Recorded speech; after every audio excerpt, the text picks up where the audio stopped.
नमस्कार साथियों, एक बार पुनः आप सभी का स्वागत है। जैसा कि हम लोग यहाँ पर गुजरात पीसीएस के एफएसओ के पेपर की चर्चा कर रहे थे और कल क्लास नहीं हो पाई थी कुछ कारण की वजह से। आज उस पेपर की आखिरी क्लास रहेगी। 200 प्रश्नों में से 180 प्रश्नों की चर्चा हम विस्तार पूर्वक ऑलरेडी कर चुके थे। आज की इस क्लास में हम प्रश्न क्रमांक 181 से लेकर के 200 तक की चर्चा करेंगे।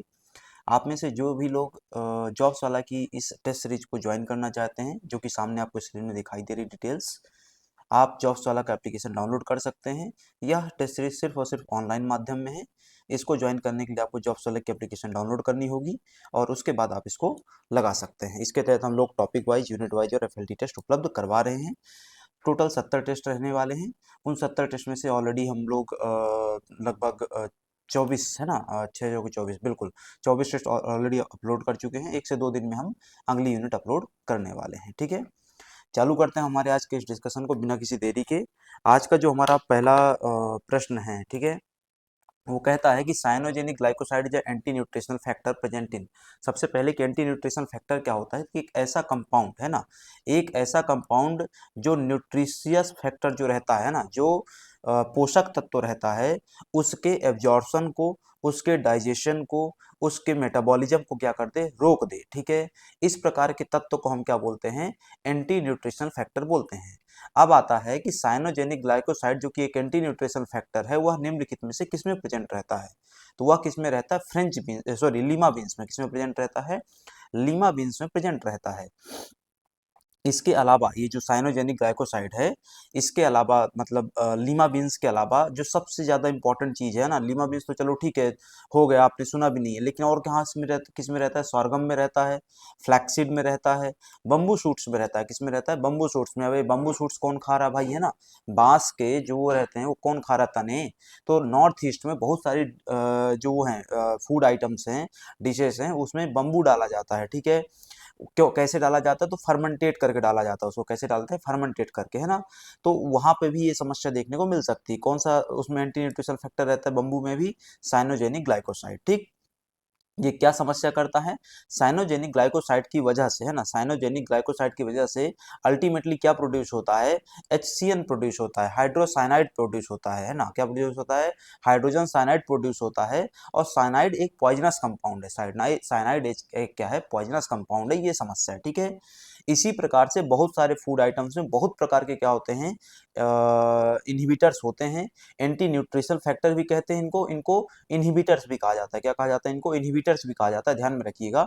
जैसे उदाहरण के लिए पूछ लिया गया तुमसे, सोयाबीन में क्या होता है, तो सोयाबीन में क्या होता है, ट्रिप्सिन इनहिबिटर होता है। क्या होता है, सोयाबीन में ट्रिप्सिन इनहिबिटर होता है।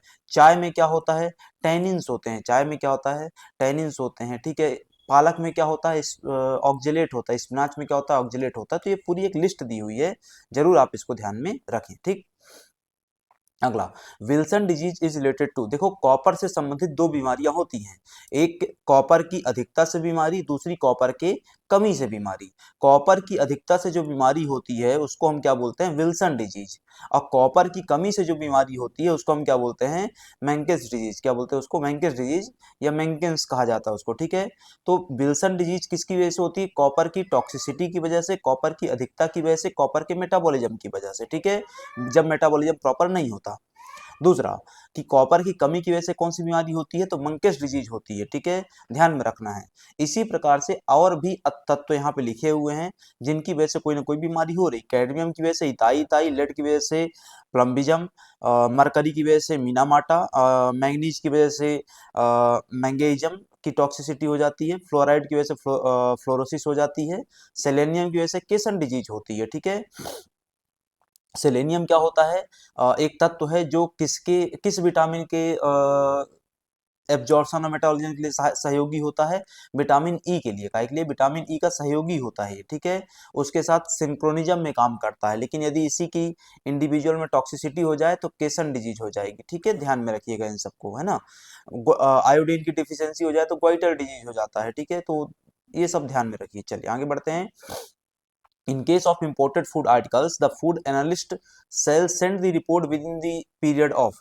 देखो, जो भी फूड आइटम्स आते हैं एनालिसिस के लिए फूड एनालिस्ट के पास, यदि वह आइटम यहीं देश में बने हैं है ना, यहीं देश में बिक रहे थे और यहीं कलेक्ट किए गए थे, है ना, यहीं सैंपल के लिए भेजा गया था। उस परिस्थिति में जो कुछ रिपोर्ट सबमिट की जाती है वो 14 दिन में सबमिट की जाती है। कितने दिन में? 14 दिन में सबमिट की जाती है। लेकिन यहाँ पे शब्द जोड़ दिया गया इंपोर्टेड फूड आइटम्स के केस में क्या होगा? आयातित पदार्थ था, कोई आ रहा था, कस्टम में रोक दिया गया, एफएसएसआई ने जांच करी, उसके लिए सैंपल भेजा गया, सैंपल की जांच होगी, वो जांच की रिपोर्ट अब इंपोर्टेड फूड आइटम है चूंकि, तो वो जांच की रिपोर्ट एनालिस्ट कितने दिन में सेंड करेगा? तो उसके लिए जो प्रावधान किया गया वो कितने दिन किया गया? 5 दिन का। ये प्रावधान कहाँ किया गया है? सेक्शन 47 में किया गया। कहाँ किया गया? सेक्शन 47 में किया गया है। ठीक है, वहीं से सैंपल कलेक्शन होता है, वहीं से क्या होती है? रिपोर्ट तैयार होती है, वहीं से सैंपल 47 से ही है ना, 47 से ही सैंपल कलेक्शन होता है, 47 से ही रिपोर्ट तैयार होती है। 4 बातें आपको ध्यान में रखनी है। एक, सैंपल कितने पार्ट में कलेक्ट होगा? 4 पार्ट में कलेक्ट होगा। दूसरी, जो सैंपल आया है यदि उसमें कोई डिफेक्ट है तो कितने दिन के अंदर फूड एनालिस्ट क्या करेगा? सामने वाले को बताएगा, किस 7 दिन के अंदर कि भाई इस सैंपल में समस्या है। किसको बताएगा? डेजिग्नेट ऑफिसर को बताएगा। ठीक है, मान लो कोई समस्या नहीं है, सैंपल रिसीव कर लिया गया, तो कितने दिन के अंदर रिपोर्ट सबमिट करेगा? 14 दिन के अंदर रिपोर्ट सबमिट करेगा। लेकिन यदि वो आइटम कैसा था? इंपोर्टेड था, तो फिर कितने दिन के अंदर रिपोर्ट सबमिट होगी? चलो अगला आता है, what is the primary function of the surface active agent. ये क्वेश्चन का आंसर उसमें जो उनकी प्रिलिमिनरी वो थी आंसर की, उसमें भी गलत है, और जो फाइनल आंसर की है उसमें भी गलत है। ठीक है, ये वेबसाइट में इनकी आंसर की डली हुई है, देख लीजिएगा। इन्होंने आंसर दिया हुआ है, क्वेश्चन दिया है, सतह सक्रिय एजेंट का मुख्य कार्य क्या होता है?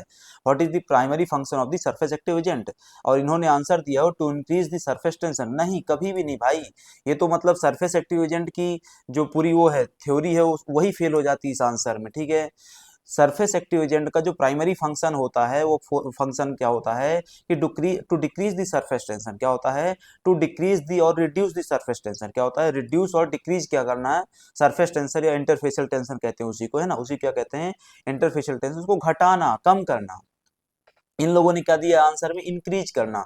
क्यों दिया? किसी ने ऑब्जेक्ट क्यों नहीं किया? किसी ने इन्होंने अपने सुधारा क्यों नहीं? भगवान मालिक है, मेरे को सब नहीं पता। ठीक है, लेकिन अगेन ये आंसर गलत है। राइट आंसर क्या है? रिड्यूस, है ना। राइट आंसर क्या होगा? रिड्यूस, क्योंकि सरफेस एक्टिव एजेंट या इंटरफेशियल जो टेंशन वाले रिड्यूसिंग इंटरफेशियल टेंशन वाले जो एजेंट्स रहते हैं उनका मेन पर्पज ही क्या होता है? वहां पे सरफेस टेंशन क्या करना? कम करना। ठीक है, किन के बीच में सरफेस टेंशन कम करोगे भाई?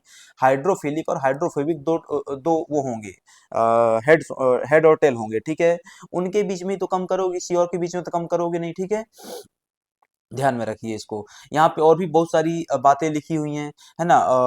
वेटिंग एजेंट क्या होता है? फोमिंग एजेंट क्या होता है? इमल्सिफाइंग एजेंट क्या होता है? डिस्पर्जिंग एजेंट क्या होता है? इन सब के फंक्शन यहाँ पे लिखे हुए हैं, जरूर एक बार आप थोड़ा सा ध्यान दीजिएगा। ठीक, चलिए आगे बढ़ते हैं। The resultant heat change in a chemical reaction is same whether it take place in one or a several changes। ये क्वेश्चन इसी पेपर में दूसरी बार है। यदि जो लोग लगातार जुड़े हुए हैं 200 प्रश्नों की प्रक्रिया में, पता होगा कि शायद पहली या दूसरी क्लास में मैंने करवाया था, तब भी यही क्वेश्चन था और वापस से इसी क्वेश्चन को उन्होंने रिपीट किया है ना। वो अगेन वापस से उधर पे प्रश्न की भाषा अलग थी, इधर पे प्रश्न की भाषा अलग है, आंसर दोनों जगह सेम। ठीक है, आंसर दोनों जगह क्या है? सेम है कि रासायनिक अभिक्रिया में परिणामी ऊष्मा परिवर्तन समान होता है, चाहे वह एक ही चरण में हो या कई चरणों में। यह कथन किस नियम से संबंधित है? हेस लॉ से संबंधित है। किससे संबंधित है? हेस लॉ से संबंधित है। हेस लॉ का क्वेश्चन हमने पहले भी लगाया हुआ है। ठीक है, ये ध्यान में रखिए, हेस लॉ क्या होता है वही दरअसल उन्होंने क्वेश्चन में लिख दिया है। ठीक, यहाँ पे कुछ और लॉज लिखे हुए हैं जो आपके एग्जाम के पर्सपेक्टिव से काम के हो सकते हैं, जरूर ध्यान में दीजिए। ठीक है, अगला, what is the principal protein present in a whey. जो वे होता है ना, उसमें मुख्य प्रोटीन कौन सा प्रेजेंट रहता है? तो उसमें जो मुख्य प्रोटीन रहता है वो क्या रहता है? केसिन प्रोटीन रहता है। कौन सा प्रोटीन रहता है? केसिन प्रोटीन प्रेजेंट रहता है। ठीक है, तो principal protein present in a in a whey is beta lactoglobulin, है ना। अब अगेन की बीटा लैक्टोग्लोबुलिन का यहाँ पे ऑप्शन है ही नहीं, तो फिर करें क्या भाई, है ना। तो उसकी जगह पे फिर राइट आंसर क्या हो जाता है? केसिन हो जाता है। इन्होंने चूंकि बीटा लैक्टोग्लोबुलिन को ऑप्शन ही नहीं दिया, तो उसकी जगह फिर सेकेंडरी जो सेकंड मोस्ट इंपॉर्टेंट होगा उसको लगाओगे तुम आंसर। यही तो हमेशा परिस्थितियां रहती हैं कि भाई जो मोस्ट इंपॉर्टेंट नहीं दिया है तो उसकी जगह सेकंड मोस्ट इंपॉर्टेंट लगा दो, ऑप्शन में नहीं दिया मोस्ट इंपॉर्टेंट तो। ठीक है, खैर ध्यान में रखिएगा आप इसको। ठीक है, तो ये आपको पता होना चाहिए। ठीक, यहाँ पे कौन कौन से प्रोटीन दूध में प्रेजेंट होते हैं वो पूरी यहाँ पे लिस्ट दी हुई है, एक बार उसको जरूर पढ़िए। ठीक है, चलो, an example of polysaccharide is, polysaccharide के इसमें क्या एग्जाम्पल है, डाइस, जैसे लैक्टोज है, ये डाइसेक्राइड है, रेफिनोज क्या है, मोनोसेक्राइड है, स्टेकियोज क्या है, डाइसेक्राइड है। व्हाट इज द आंसर, है ना? तो इन्युलिन, इन्युलिन क्या है, पॉलीसेक्राइड है। इन्युलिन किस कैटेगरी में रखा जाता है, पॉलीसेक्राइड कैटेगरी में रखा जाता है, जो कि ग्लाइकोसाइडिक बॉन्ड से क्या होते हैं, आपस में जुड़े होते हैं। ठीक है, यहाँ पे पूरी की पूरी कहानी दी हुई है पॉलीसेक्राइड्स के बारे में, जो कि आपके यूनिट 1 का हिस्सा है। कहाँ का, यूनिट 1 का हिस्सा है। एक बार आप इसको जरूर ध्यान में रखिए। मैंने यहाँ पे जो क्लासिफिकेशन दिया वो होमो और हेट्रो पॉलीसेक्राइड के रूप में दे दिया। इसका एक और क्लासिफिकेशन होता है सॉल्युबल पॉलीसेक्राइड, इनसॉल्युबल पॉलीसेक्राइड। ठीक है, इस प्रकार के क्लासिफिकेशन को भी आप थोड़ा सा ध्यान में रखिए, आपके एग्जाम के पर्सपेक्टिव से वो काम का रहेगा। ठीक, the total number of a test bud is greatest in, निम्नलिखित में से किस आयु वर्ग में जो वो होती हैं स्वाद कलिकाएं होती हैं, टेस्ट बड होती हैं जीभ में, वो सबसे ज्यादा पाई जाएंगी। ठीक है, तो स्वाद कलिकाएं, टेस्ट बड सबसे ज्यादा किसमें पाई जाती है, न्यू बॉर्न इन्फेंट्स में पाई जाती है। किसमें पाई जाती हैं, न्यू बॉर्न इन्फेंट्स में पाई जाती हैं। ठीक है, टेस्ट बड कह लीजिए, सेंसरी रिसेप्टर कह लीजिए, जो भी कुछ कहना चाहते हैं। कितने प्रकार के स्वाद होते हैं भारतीय खाद्य में, 6 प्रकार के स्वाद होते हैं। ये यूनिट 1 का हिस्सा है। यूनिट 1 के टेस्ट हमने जो बनाए हुए हैं उनमें इस प्रकार के क्वेश्चन हमने ऑलरेडी शामिल किए हुए हैं। ठीक है, चलिए, ये पूरी यहाँ पे कहानी लिखी हुई है, कौन कौन से टेस्ट, क्या क्या बातें हैं ना, किस किस प्रकार की बर्ड्स होती हैं, टेस्ट बर्ड होती हैं, वो यहाँ पे नाम लिखे हुए हैं। जरूर ध्यान एक बार आप पढ़िए इसको। ठीक है, अगला, which type of a sampling is perform to ensure compliance with the food safety standards, food safety standards के साथ आपका फूड बिजनेस कंप्लाई कर रहा है अथवा नहीं कर रहा है, उसके लिए क्या किया जाएगा, फूड अथॉरिटी द्वारा सैंपलिंग की जाएगी। अब ये प्रश्न पूछ रहा है मेरे से कि कंप्लायंस के केस में कौन सी सैंपलिंग की जाती है। तो कंप्लायंस के केस में फूड सेफ्टी स्टैंडर्ड साथ कंप्लाई कर रहे हो या नहीं कर रहे हो, इसको जांचने के लिए क्या है, सैंपलिंग जो उठाई जाती है, किसके रूप में उठाई जाती है, सर्विलांस सैंपलिंग के रूप में। किसके रूप में, सर्विलांस सैंपलिंग के रूप में। दरअसल ये आपका जो वो है सेक्शन 47 है उसी में दिया हुआ है, लेकिन ये आपको एफएसएसएआई के जो एक्ट है 2006 का, उसके सेक्शन 47 में लिखा हुआ मिलेगा नहीं। फिर कहाँ मिलेगा, तो सेक्शन 47 की कुछ बातों को क्या कर दिया गया, बाद में रेगुलेशन में शामिल कर दिया गया। कौन से रेगुलेशन, जो 2011 में सैंपलिंग रेगुलेशन लाया गया था उसमें शामिल कर दिया गया। अब वहां पे क्या बता दिया गया कि भाई सैंपलिंग कैसे होगी। ठीक है, तो सर्विलांस सैंपलिंग क्या कर दिया गया, कंप्लायंस के लिए उठा लिया गया। ऐसे ही इन्फोर्समेंट सैंपलिंग होती है, इन्वेस्टिगेटिव सैंपलिंग है, स्टैट्यूटरी सैंपलिंग है, एनालिटिकल सैंपलिंग है, कंप्लेन सैंपलिंग है। ये सब की सब सैंपलिंग एफएससीआई से रिलेटेड हैं, लेकिन सबके काम क्या है, अलग अलग है। अगला, how many types of the certification courses are available under FASTag, ये क्वेश्चन पढ़ाया हुआ है पहले भी। ठीक है, फास्टैग के साथ कितने प्रकार की सैंपलिंग कोर्सेज अवेलेबल हैं वर्तमान में, 25 हैं। अभी 2 साल पहले तक कितने अवेलेबल थे, 19 अवेलेबल थे, जो कि यहाँ पे ऑप्शन नहीं तो बात ही खत्म हो जाती है। ठीक है, 25 अवेलेबल हैं। ये फास्टैग कब लॉन्च किया गया था, 2017 में लॉन्च किया गया था। पूरा नाम क्या होता है, फूड सेफ्टी ट्रेनिंग सर्टिफिकेशन। क्या नाम होता है, food safety training certification. Food safety training certification के तहत जो ट्रेनिंग रहती है वो 1 दिन की रहती है। वैलिडिटी कितने दिन की रहती है सर्टिफिकेट की, 2 साल की रहती है। 4 से 12 घंटे की ट्रेनिंग रहती है। कोर्सेस कितने हैं, 25 कोर्सेस हैं। कोर्सेस को कितने हिस्सों में डिवाइड किया गया है, 3 हिस्सों में डिवाइड किया गया है, basic course, advance course, special course. Courses के तहत ट्रेनिंग कौन देगा, फूड सेफ्टी एडवाइजर देगा। कौन देगा, फूड सेफ्टी एडवाइजर देगा। फूड सेफ्टी एडवाइजर की नियुक्ति कौन करेगा, फूड बिजनेस ऑपरेटर करेगा। कितने लोगों पे कितना, तो यदि 25 लोगों को ट्रेनिंग देनी है तो एक फूड सेफ्टी एडवाइजर चाहिए। ये क्वेश्चन ऑलरेडी पूछ चुका है आयोग कि एक food safety of sorry 25 food handlers पे कितने फूड सेफ्टी सुपरवाइजर की आवश्यकता होती है। ये क्वेश्चन ऑलरेडी आयोग पूछ चुका है। ये सब क्यों करना है, क्योंकि schedule 4 of the FSS licensing and registration of the food business regulation ये करने को कहता है। ये शेड्यूल 4 किससे डील करता है, हाइजीन और सेफ्टी से डील करता है। कैसे डील करता है, हाइजीन और सेफ्टी से डील करता है। ठीक है, शेड्यूल 4 क्वेश्चन ऑलरेडी हम 4 बार लगा चुके होंगे। अगला, व्हाट इज एफएफआरसी, है ना, व्हाट इज एफएफआरसी। एफएफआरसी का फुल फॉर्म क्या होता है, दरअसल ये आपसे पूछा जा रहा है। ठीक है, एफएफआरसी का फुल फॉर्म क्या है, फूड फोर्टिफिकेशन रिसोर्स सेंटर। क्या नाम उसका, फूड फोर्टिफिकेशन रिसोर्स सेंटर। कब स्थापित किया गया? 2016 में। किसने स्थापित किया? फसाई ने। क्या काहे के लिए स्थापित किया? देश में हिडन हंगर को खत्म करने के लिए। हिडन हंगर को, छुपी हुई भूख को कैसे खत्म करोगे? फोर्टिफिकेशन के माध्यम से खत्म किया जाएगा। ठीक है। अगला, which platform is commonly used by FSCI for handling consumer grievances? Consumer की ग्रीवांसेस को हैंडल करने के लिए फसाई के द्वारा कौन सा प्लेटफॉर्म बनाया गया है? तो कंज्यूमर की ग्रीवांसेस को हैंडल करने के लिए फसाई के द्वारा जो प्लेटफॉर्म बनाया गया, एक मोबाइल एप्लीकेशन है, एक प्लेटफॉर्म भी है, वेब पोर्टल भी है, उसको कहते हैं फूड सेफ्टी कनेक्ट। इसी प्रकार से कंज्यूमर अफेयर्स वालों के द्वारा क्या बनाया गया? एक और पोर्टल बनाया गया। इसका क्वेश्चन हमने पिछली क्लास में लगाया था। वो क्या था? Gamma portal. क्या था? Gamma portal. तो गामा पोर्टल और फूड सेफ्टी कनेक्ट दोनों सेम काम कर रहे हैं, बशर्ते कि दोनों को चलाने वाले लोग क्या हैं? अलग अलग हैं। ठीक है।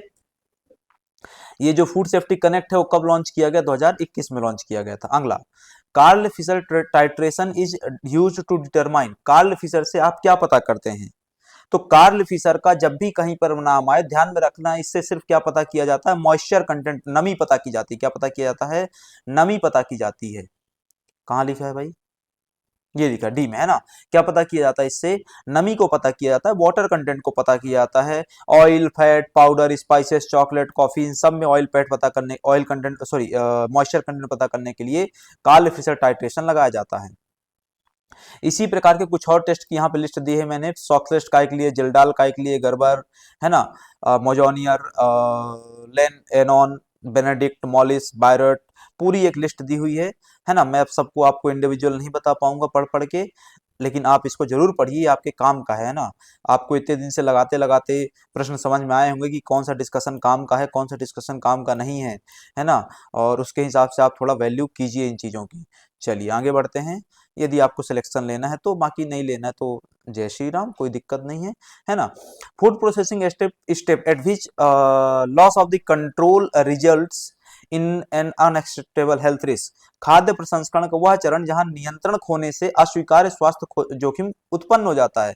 मतलब तुम यदि इस पॉइंट को कंट्रोल नहीं करोगे तो हेल्थ हजार्ड उत्पन्न होंगे। क्या उत्पन्न होंगे? हेल्थ रिस्क उत्पन्न होगा और तुम खत्म हो जाओगे। तो कौन सा पॉइंट ऐसा है जिसपे हमेशा आपका कंट्रोल होना चाहिए? वो क्या है? Critical control point. क्या है? उसको क्रिटिकल कंट्रोल पॉइंट बोलते हैं। ठीक है, उसको आपको ध्यान में रखना है। उसको क्या बोलते हैं? क्रिटिकल कंट्रोल पॉइंट बोला जाता है। ठीक है।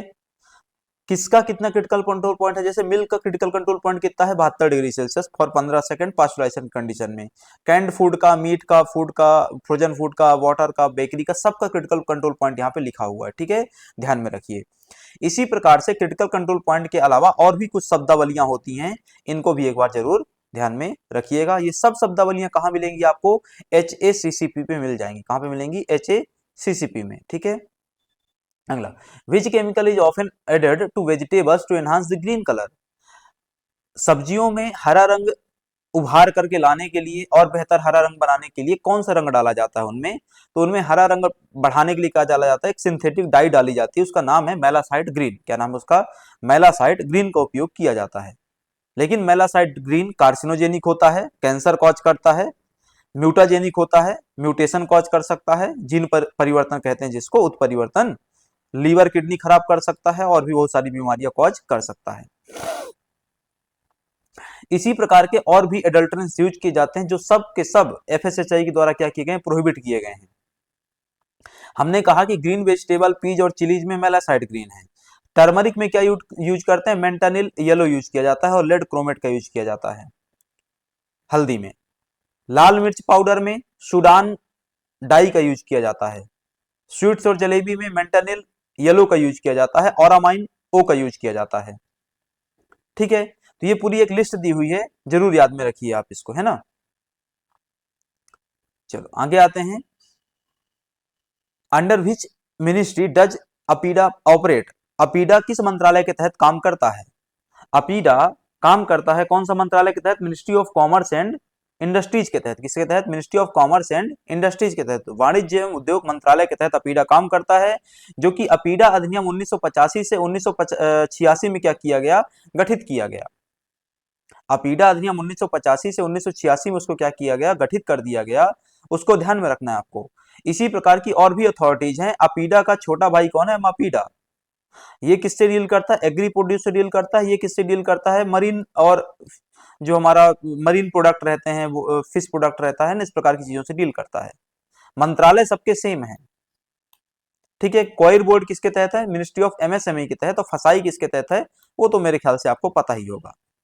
Minimum RM value for general grade ghee is, general grade घी जो रहता है उसकी मिनिमम आरएम वैल्यू कितनी बताई गई है रेगुलेशन में? वो 24 बताई गई। कितनी बताई गई है? 24। आरएम वैल्यू का फुल फॉर्म क्या होता है? रिकर्ट मेशेल स्केल, है ना। रिकर्ट मेशेल स्केल या रिकर्ट मेशेल वैल्यू भी कह सकते हो, जो कैसे मापी जाती है? तो ये 0.1% 0.1 का जो एल्कली सॉल्यूशन रहता है उसकी मदद से क्या है, इसको मापा जाता है ना। फैट के बारे में आपको जानकारी मिलती है, कितना फैट है कितना फैट नहीं है उसकी जानकारी मिलती है आपको इससे। प्योर घी का कितना रहता है? 26 से 32 रहता है। कितना रहता है? 26 से 32 रहता है। बफेलो का 28 से 35 रहता है। जनरल ग्रेड घी का कितना रहता है? मिनिमम 17 होना चाहिए। जनरल ग्रेड घी का कितना होना चाहिए? मिनिमम 17 होना चाहिए। यहाँ पे इन्होंने जो आंसर स्वीकार किया है वो 24 स्वीकार किया है। मैं जो ये टेबल दे रहा हूं आपको, ध्यान में रखना, मैं ये जो टेबल दे रहा हूं आपको, ये ऑफिशियल रेगुलेशन से टेबल निकाली गई है, ठीक है। एक बात। दूसरा, इन्होंने जो आंसर माना है वो 24 माना है। इसमें लिखा हुआ है मिनिमम 17, 24 तो मिनिमम 17 से ज्यादा ही है, लेकिन वहां पे जितनी भी वैल्यू दी हुई है वो सब 17 से ज्यादा दी हुई है। ऑप्शन में जितनी भी वैल्यू दी हुई है सब 17 से ज्यादा दी हुई है, लेकिन फिर भी राइट आंसर क्या माना है उन लोगों ने? 24। रेगुलेशन में 24 कहीं भी नहीं लिखा हुआ है, ध्यान में रखना। रेगुलेशन में क्या लिखा हुआ है? मिनिमम 17, मतलब 17 से तो ज्यादा ही होगी, ठीक है। ये ध्यान में रखिएगा आप, ठीक। चलिए आगे बढ़ते हैं। A food article sold in a market containing any inferior or cheaper substances whether wholly or partly which is injurious to health under the FSR 2011, the product is considered as. बाजार में बेचा गया कोई भी खाद्य पदार्थ जो निम्न स्तर का हो, सस्ता हो और जो स्वास्थ्य के लिए हानिकारक हो, इस प्रकार के खाद्य पदार्थ को क्या कहते हैं? अनसेफ फूड कहते हैं। क्या कहते हैं इस प्रकार के फूड पदार्थ को? Unsafe food. इसको परिभाषित कहां किया गया है? सेक्शन 31JJ में परिभाषित किया गया है। और इसके लिए, है ना, इसके लिए क्या किया गया? ये पूरी परिभाषा ही दी हुई है, ध्यान में रखना। ये पूरा परिभाषा कहां लिखा है? 31JJ में लिखा हुआ है। और इसके लिए पनिशमेंट की बात कहां की गई? सेक्शन 59 में की गई है। 4 प्रकार के पनिशमेंट लगाए गए हैं।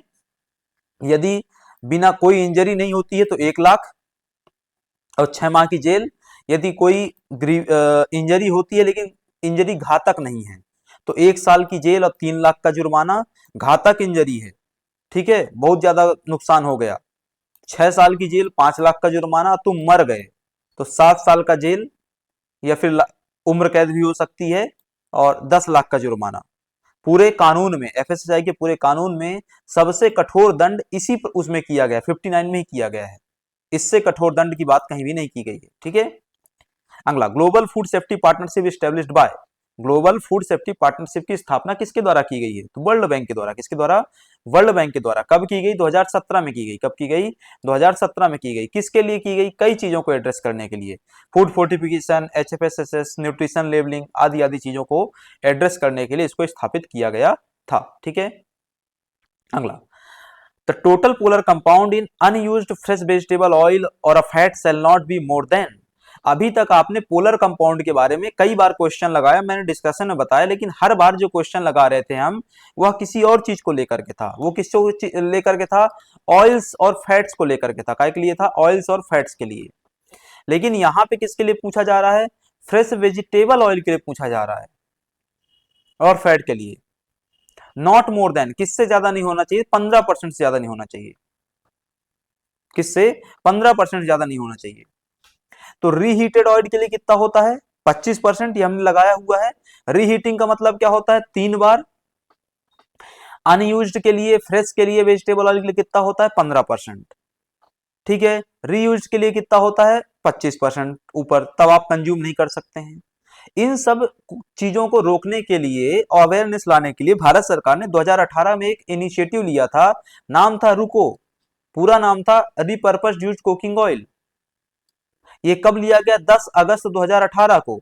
हर वर्ष 10 अगस्त को क्या मनाया जाता है? वर्ल्ड बायोफ्यूल डे मनाया जाता है। तो ये जो बचा हुआ तेल था इसको कहां यूज कर लिया जाएगा? बायोफ्यूल के तौर पे यूज कर लिया जाएगा, इसलिए इनिशिएटिव लिया गया था, ठीक है। किसी भी ऑयल को, एक एक फूड बिजनेस ऑपरेटर यदि दिन भर में 50 लीटर से ज्यादा तेल यूज करता है तो वह एक तेल को 3 बार से ज्यादा यूज नहीं करेगा। ये प्रावधान किया गया है एफएसआई के तहत, ध्यान में रखिएगा। आखिरी question, pathogenic bacteria can't grow below a water activity of, जो पैथोजेनिक बैक्टीरिया रहते हैं वह किस वाटर एक्टिविटी से नीचे ग्रो नहीं कर सकता? 0.85। यदि वाटर एक्टिविटी इससे कम कर दी जाए तो मर जाएगा, यदि इससे ज्यादा कर दी जाए तो जीवित रहेगा और तुमको परेशान करेगा, बीमारी कॉज करेगा। ठीक है, वाटर एक्टिविटी की रेंज कितनी होती है? 0 to 1 होती है। ठीक है, वाटर एक्टिविटी जितनी कम तुम्हारे फूड आइटम की सेल्फ लाइफ उतनी ज्यादा। ठीक है, ध्यान में रखिए। चलिए, ये हमारा आज का पूरा क्या था, डिस्कशन था, जिसमें हमने विस्तार से चर्चा करी। अगली क्लास में एक नए पेपर के साथ मिलेंगे। यहाँ से गुजरात पेपर का आपका डिस्कशन खत्म होता है। आज के इस क्लास को यहाँ वाइंड अप करते हैं, मिलेंगे अगली क्लास में, तब तक के लिए आप सभी का धन्यवाद।